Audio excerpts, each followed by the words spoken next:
हमारे प्राचीन ग्रंथों में आहार के बारे में एक बहुत ही महत्वपूर्ण बात कही गई है। उदर भरण नो है जानिजे यज्ञ कर्म, यानी कि हम जो आहार ग्रहण कर रहे हैं ये सिर्फ पेट भरने के लिए न होकर एक यज्ञ कर्म समझकर करना चाहिए। अभी यज्ञ कर्म या यज्ञ ये एक पूजा विधि है जिसमें पवित्र भाव से मंत्र पढ़ते हुए यज्ञ कुंड में आहुति दी जाती है, जिससे पूरा वायुमंडल शुद्ध और पवित्र हो जाता है।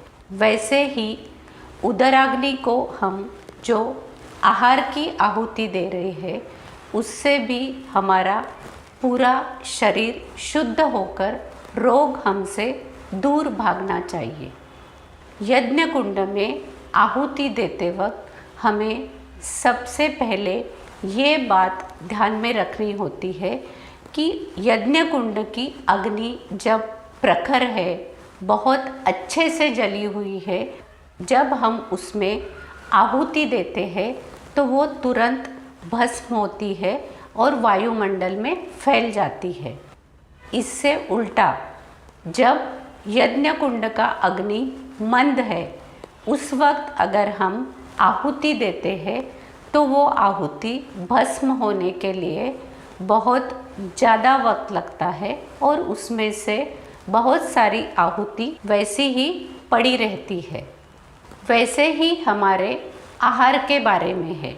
जब हमारी उदराग्नि या जठराग्नि बहुत अच्छी तरह से प्रदीप्त है उस वक्त अगर हम आहार ग्रहण करते हैं, यानी कि जब हमें बहुत अच्छी तरह से भूख लगी हुई है उस वक्त अगर हम आहार ग्रहण करते हैं, उस आहार का बहुत अच्छे से और बहुत कम समय में पाचन हो जाता है। वो आहार के पोषक तत्व हमारे शरीर में बहुत अच्छे से एब्सॉर्ब किए जाते हैं और हमारे शरीर को ज़्यादा से ज़्यादा फ़ायदा देते हैं। लेकिन अगर इससे उल्टा है, यानी कि हमारी जठराग्नि या उदराग्नि जब मंद है, यानी हमें बहुत अच्छे से भूख लगी हुई नहीं है या बिल्कुल भी भूख नहीं है, उस वक्त अगर हम आहार लेते हैं तो क्या होगा, वो आहार का बहुत अच्छे से पाचन नहीं होगा।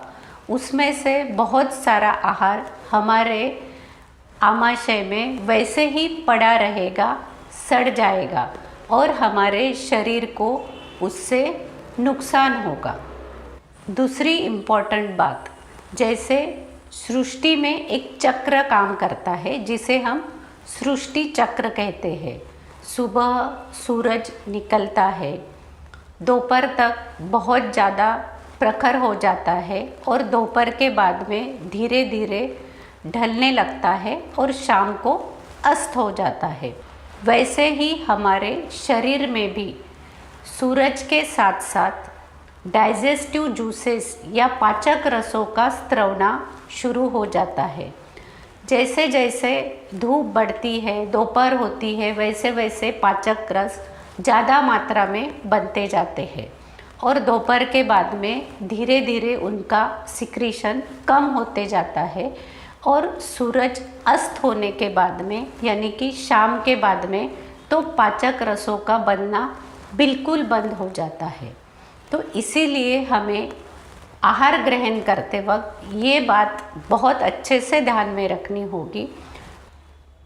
सुबह से लेकर दोपहर तक हमें जो भी हेवी खाना है वो हम खा सकते हैं, लेकिन दोपहर के बाद में तो हमें लाइट डाइट ही लेना है और शाम के बाद में हम जितना अवॉइड कर सकते हैं उतना हमें अवॉइड करना है। तीसरी इम्पॉर्टेंट बात है पानी के बारे में। जैसे हम अलग अलग जगह पे पढ़ते हैं कि 4 लीटर पानी पीना चाहिए, कोई बोलता है 5 लीटर पानी पीना चाहिए, कोई बोलता है बहुत ज़्यादा पानी पीना चाहिए। लेकिन पानी का ऐसा कोई भी नियम नहीं है। हमारे शरीर को जितनी पानी की आवश्यकता है उतनी प्यास हमें नेचुरली ही लगती है। जितनी प्यास लगती है उतना ही पानी हमें पीना चाहिए, न कि कम न कि ज़्यादा। दूसरी महत्वपूर्ण बात, ऋतु के अनुसार भी हमारी पानी की आवश्यकताएं कम ज़्यादा होती है। जैसे कि उष्ण ऋतु में बाहर बहुत गर्मी होती है, शरीर से पसीना निकलता है, इसीलिए ज़्यादा पानी की ज़रूरत होती है, इसीलिए ज़्यादा प्यास लगती है। लेकिन ठंड के मौसम में ठंडी की वजह से हमें पानी की कम ज़रूरत होती है, इसीलिए ऑटोमेटिकली प्यास कम लगती है। अब पानी का और उदराग्नि का भी बहुत नज़दीक का संबंध है। जब हमारी उदराग्नि तेज होती है उस वक्त अगर हम पानी पीते हैं तो वो अग्नि बुझ जाती है। यानी कि जब हमें बहुत अच्छे से भूख लगी है, हमने खाना खाया और खाने के तुरंत बाद हमने पानी पिया, तो हमारी डाइजेशन में रुकावट आ सकती है या बहुत अच्छे से डाइजेशन नहीं होगा, क्योंकि पानी से हमारी उदराग्नि बुझ जाएगी। दूसरा, खाने के तुरंत पहले अगर हमने पानी पिया, जब उदराग्नि बहुत प्रखर है, तो उस वक्त भी पानी से वो बुझ जाएगी। इसीलिए खाने के पहले और खाने के तुरंत बाद हमें पानी नहीं पीना चाहिए। खाते वक्त हम थोड़ा बहुत पानी पी सकते हैं, खाने के आधे एक घंटे बाद पी सकते हैं, या खाने के आधे एक घंटे पहले हम पानी पी सकते हैं। गर्भवती महिलाओं ने ज़्यादा से ज़्यादा उबला हुआ पानी पीना चाहिए या बॉइल्ड वाटर पीना चाहिए, क्योंकि बॉइल करने से पानी निर्जंतुक हो जाता है, यानी उसमें जो जीव जंतु होते हैं वो मर जाते हैं, तो इन्फेक्शन होने के चांसेस कम से कम होते हैं। दूसरी इम्पॉर्टेंट बात यह है कि बॉइल्ड वाटर जो है वो हमारे डाइजेशन में भी बहुत अच्छी मदद करता है। डाइजेशन बहुत अच्छे से होता है बॉइल्ड वाटर से, इसीलिए दोनों चीज़ में ये फ़ायदेमंद है। गर्भावस्था के दौरान बहुत बार ये मन में आता है कि क्या खाना चाहिए, क्या नहीं खाना चाहिए, क्या मेरे बच्चे के लिए कौन सी चीज़ यूजफुल है, कौन सी चीज़ खाने से उसे ज़्यादा से ज़्यादा फ़ायदा होगा, कौन सी चीज़ उसे नुकसान पहुंचाएगी। तो ये सब शंकाएं मन में आती रहती है। तो इसके लिए भी एक सिंपल नियम है। हमारा जो आहार है ये षड्रस पूर्ण होना चाहिए, यानी उसमें मधुर, अम्ल, लवण, कटु, तिक्त, कषाय ऐसे 6 रसों का बराबर से मिश्रण होना चाहिए। जो चीज़ हमें ज़्यादा पसंद होती है, जैसे किसी को मीठा पसंद होता है तो वो मीठा ज़्यादा खाता है, किसी को नमकीन पसंद होता है वो नमकीन ज़्यादा खाता है, किसी को खट्टा पसंद होता है तो वही खट्टी चीज़ें ही वो खाते रहता है। तो ऐसे एक ही रस को अति मात्रा में न लेते हुए सभी रसों का प्रॉपर मिश्रण हमारे भोजन में होना चाहिए। दूसरा, आहार के बारे में एक बहुत सिंपल फार्मूला है कि धरती पर जितना भी आहार है उसको हम 2 हिस्से में बांट सकते हैं, एक गॉड मेड और दूसरा man made. God made food कौन सा है कि जो नेचुरल फॉर्म में है, फ्रूट्स है, वेजिटेबल्स है, स्प्राउट्स है, नट्स है, कोकोनट वाटर है, मिल्क है, ये सब गॉड मेड फूड है जिसे कहा जाता है लाइव डाइट। दूसरा, मैन मेड फूड यानी प्रोसेस्ड फूड, जिसे हम पकाते हैं, जिसके ऊपर कुछ ना कुछ प्रोसेस करते हैं, अलग अलग उसमें केमिकल्स डालते हैं, अलग अलग इंग्रेडिएंट्स डाले जाते हैं, उसे कहा जाता है मैन मेड फूड।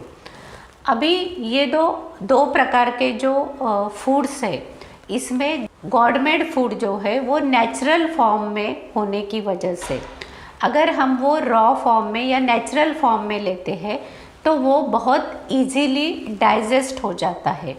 उसमें से मैक्सिमम न्यूट्रिएंट्स या पोषक तत्व हमारे शरीर में बहुत जल्दी और बहुत इजीली एब्सॉर्ब किए जाएंगे और वो हमारे शरीर को ज़्यादा से ज़्यादा फ़ायदा देगा। दूसरा जो मैन मेड फूड है वो प्रोसेस फूड है, उसमें कुछ केमिकल्स भी है, तो वो इजीली नहीं पचेगा। वो पचने के लिए, डाइजेस्ट होने के लिए वक्त लगेगा और पकते वक्त उसमें से कुछ पोषक तत्व ऑलरेडी निकल गए हैं, नष्ट हो चुके हैं। इसीलिए हमारे शरीर को उसमें से कुछ पोषक अंश मिलेगा, पूरा नहीं मिलेगा। फीटल ग्रोथ के लिए प्रोटीन, आयरन और कैल्शियम, ये 3 सबसे इम्पॉर्टेंट फैक्टर है। प्रोटीन हमें पल्सेस, मिल्क, स्प्राउट्स, ये चीज़ों से मिलता है। कैल्शियम हमें नागली, राजगिरा, मिल्क प्रोडक्ट्स, या फिर दुनिया में सबसे ज़्यादा कैल्शियम अजवाइन की हरी पत्तियों से मिलता है। आयरन के लिए हमें हरी सब्जियाँ, काला मनुका, खजूर, गुड़, अनार, ऐसी चीज़ें लेनी चाहिए।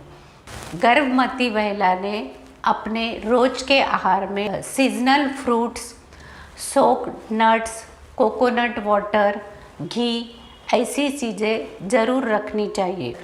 पुदीना, हरी मिर्च, कोथिंबीर, अदरक, जीरा, नींबू, ये डाल के ग्रीन चटनी बनाकर वो भी रोज़ अपने डाइट में लेनी चाहिए। ये चटनी से क्या होगा कि काफ़ी सारे पोषक तत्व भी मिलेंगे और दूसरा पाचन के लिए, डाइजेशन के लिए ये बहुत अच्छे से हेल्प करेगी।